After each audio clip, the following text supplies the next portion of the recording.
In studio right now is Derek Clark. Good morning, Derek. Speaking of the Stanley, Broadway Theater League, and good morning. Good morning. So, what is Kinky Boots? Because I'm hearing a lot of talk about Kinky Boots. Can we just get a few things out of the way before we do what you're going to do? Kinky Boots. It's probably one of the biggest shows to ever come to Utica. Jersey Boys is up there. Jersey Boys was awesome. This is far better and bigger than Jersey Boys. Is this, what's her name? Cyndi True Lauper. Colors. Yeah, Cyndi Lauper. Yes, it is. Cyndi Lauper and Harvey Fierstein. She did all the lyrics and the music for the show. And Harvey Fierstein is the one who wrote the book and the screenplay. And I think the first big one that I saw that involved music was when we went up into Toronto, and before it came to New York, we saw the ABBA Mamma Mia. Mamma Mia. And I don't know, we were up in the upper level, the loge or whatever they call it up there in that theater. And I thought we were going to collapse the theater. It was really, it was an amazing show. We also saw it here in Utica. But was that one of the first that really took music, or was there another one or another? It's been going on for a long time. Well, Mamma Mia is probably the one that I think was the crossover. Yeah. It was multi-generational.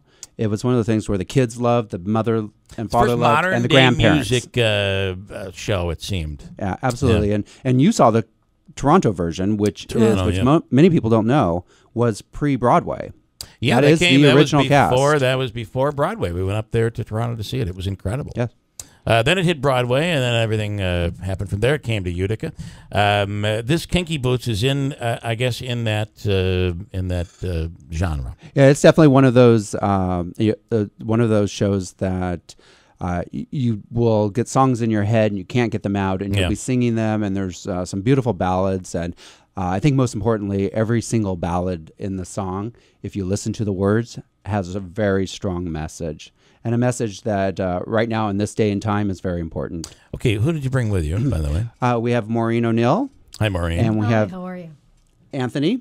Hi, Anthony. How are you doing this morning? Good. And these guys are with the Q Center. Got it. And we are doing a benefit on September 6th at the Stanley, with Kinky Boots, where a portion of the proceeds that we generate off of ticket sales will go to the Q Center. Is this a big, for this Cyndi Lauper, is this a big charity for her? Is this one of her big causes? No, it is not. Okay. And in doing this fundraiser for the Q Center, I expected Cyndi to come back and say, yes, we'll do it. However, a portion of the proceeds needs to go to my group, which is called True Colors. Mm-hmm. And she didn't. She approved it, and she said, she says this is a great cause, and we support it, the Kinky Boots management. And I think the exact words were, the entire cast and crew of Kinky Boots is either a part of the LGBTQ community, they are family or friends of, and if they aren't, they cannot be in my show. Very interesting. Yeah, it was a very very humbling remark. That's really big. Maureen, what does this mean for you guys? And explain how this is all going to work for everybody. Well, this is crazy. First of all, we're a safe space for youth. So we have a beautiful facility in Utica, which is a place for all of the LGBTQ kids and their allies and their families to come and get resources and be able to hang out with friends. They get after school programs. What it really means to us is that we're seen. Yeah. They're seen. They have, whenever I think allies come together and are able to say, you know what, we're going to support you for who you are, it's a really big deal. Yeah. I mean, yes, Derek is new in the area, and he's created this amazing thing called Pledge for a Purpose, and we are so proud and so honored that we are the first recipients of this program, and especially proud of the fact that the first show is Kinky Boots. Their message of inclusiveness and in creating a safe space for everyone, regardless of their sexual orientation, is so important right now. And it's not, we're hyper focused on it today, and maybe it came a lot from the Jenner issue, and not gender but Jenner, and it's brought a lot of attention, and unfortunately, it's brought a lot of political attention. So hyper-focused right now. I say unfortunate. Maybe it's fortunate. You know, I like to think that there was a lot of things happening in the community before Kris Jenner kind of came onto the. I mean, there were a lot of people before her that, you know, but it really brought it were into a mainstream. Yep, that, absolutely, absolutely. But I also think that a lot of it too is, I mean, the tragedy of what happened in Orlando. Obviously, Yeah, terrible. There's a lot of hate crimes that are still going on, and a lot of unacceptance that's still happening. And the message of this show of Kinky Boots is, acceptance, self-love, love of community, and that's a really important message. And the fact that we're able to share that and get that out in the community, and also make people aware of the Q Center and the fact that we're there and we're providing services for our youth in the Utica area. So, Derek, this is something you're doing with all shows? There'll be some sort of a charity involved? No, it won't be with all shows. Okay. I'm being very particular in the shows that I choose. Got it. I think could possibly have a message or an undertone that I can bridge with a cause in our community. All right. So if there's a direct correlation between the message of the show and a cause here, and I can be that bridge between the two, and bring extra awareness to a cause, or possibly raise some money, and at the same time, I'll look at it and I'll evaluate it. I do have a couple things in mind for the future. I'm already starting to put some things together for some of our future shows. Big year coming up. Huge year for us. Huge year for us. We're just coming off of our biggest year in the history of the Broadway Theater League. Awesome. And it's just beginning. That's the thing. Yeah. We still have a whole nother month of subscription sales before Fame begins. And when Fame begins, subscription sales will end. Got it. But I also too want to add that Kinky Boots is a family show. It has the word kinky in it, so some people are kind of like, I'm not sure what that's about. It is a family show, so parents, bring your kids, help get that message. We have some great sponsors who stepped up to the plate. Adirondack Bank and River Hills Properties stepped up to the plate and said, hey, we want to be a part of this, and we want to be a big part of it. So I thank them both from the bottom of my heart that this is all because of the group of sponsors. And the charity gala will be when? September 6th. Okay. It is a red carpet event.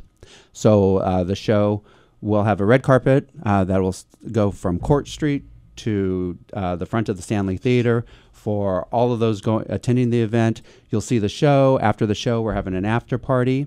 The cast and the crew will be there at the after party. Cool. To thank everyone who came out and supported the cause. And for subscriptions, they just call it subscriptions. They would call.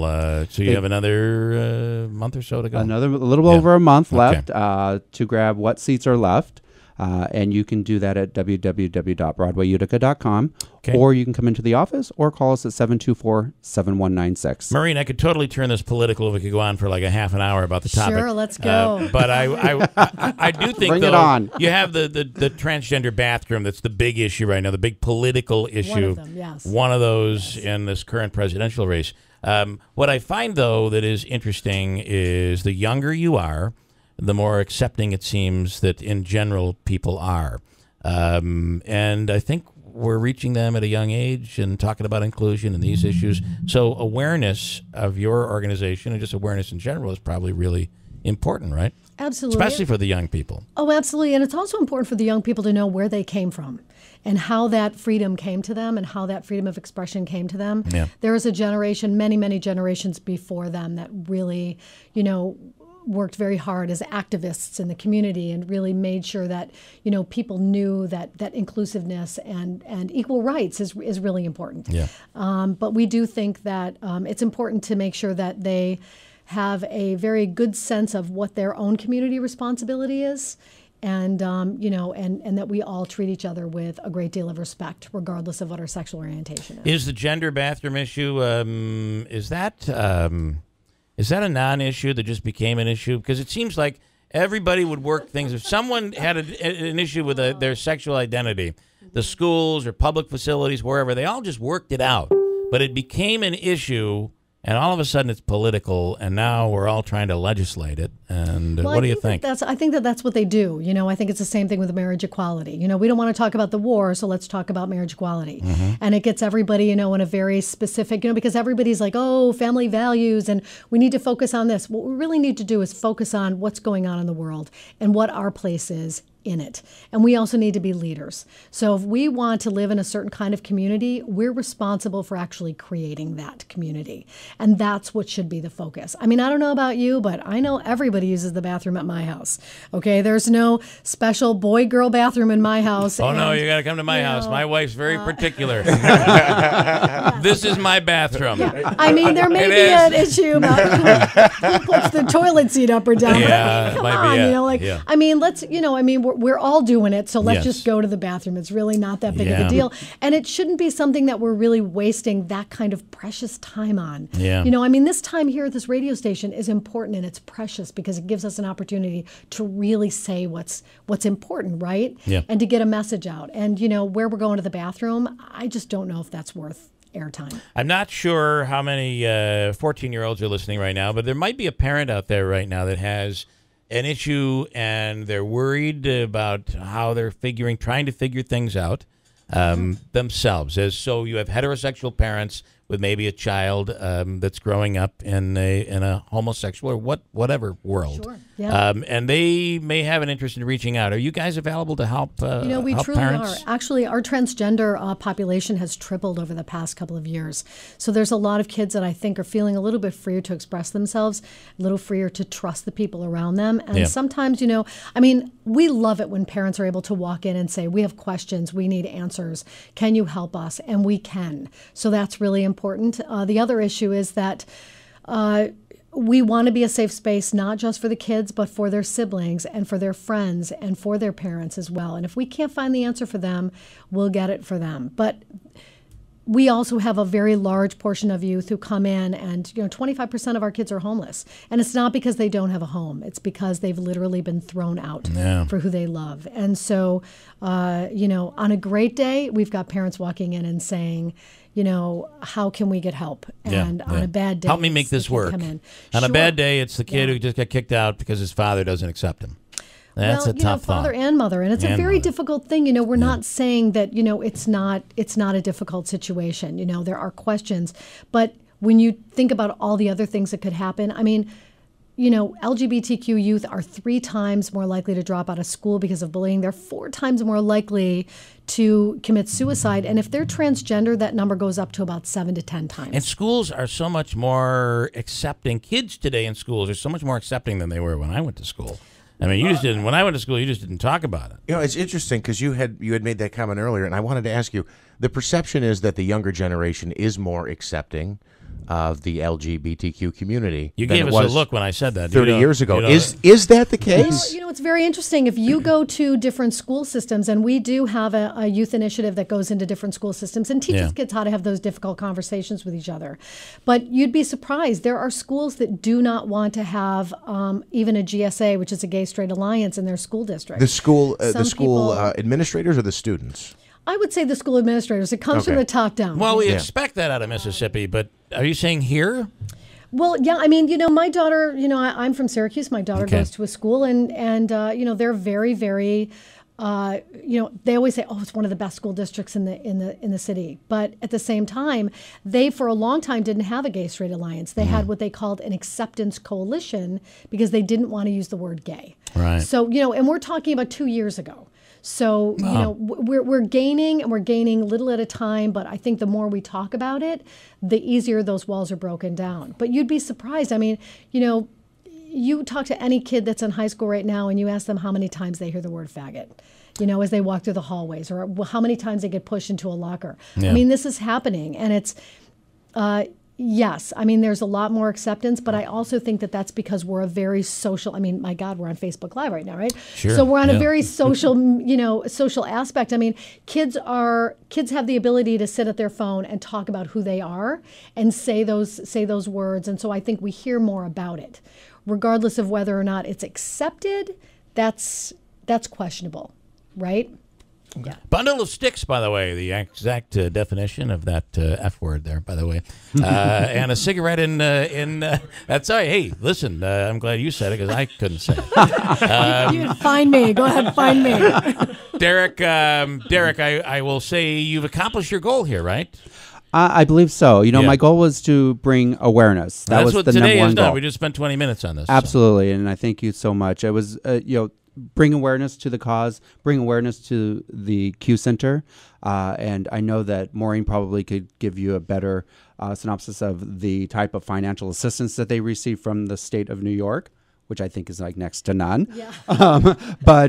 And so in doing all of this, we are going to raise some money for them, right. and that's just an added bonus. Cool. So I mean, funding is very important for this center, and if I've been there twice now. And I have to say, my heart melts every time I'm there. Yeah, And yeah. I get emotional when I'm Well, there. you don't want to see any kid ever being feeling excluded or anything like that. You don't want to see that. Thank you. Thank you so much for your time. And we just want to thank the Broadway Theater League of Utica. I Cool. mean, this is an amazing opportunity for us. So the Q Center, how do people get in touch with you guys, by the way? 475-2430. And you can just ask for anybody. Any of the Q Center staff is there to help Right. you. And we're also on Facebook, Q Center, and we're also available online at acrhealth.org. Got it. All right, guys. Thanks. Derek, thank you. Thank you, Bill. Appreciate Okay, it. Got a break. Come right back. E33 at WIBX.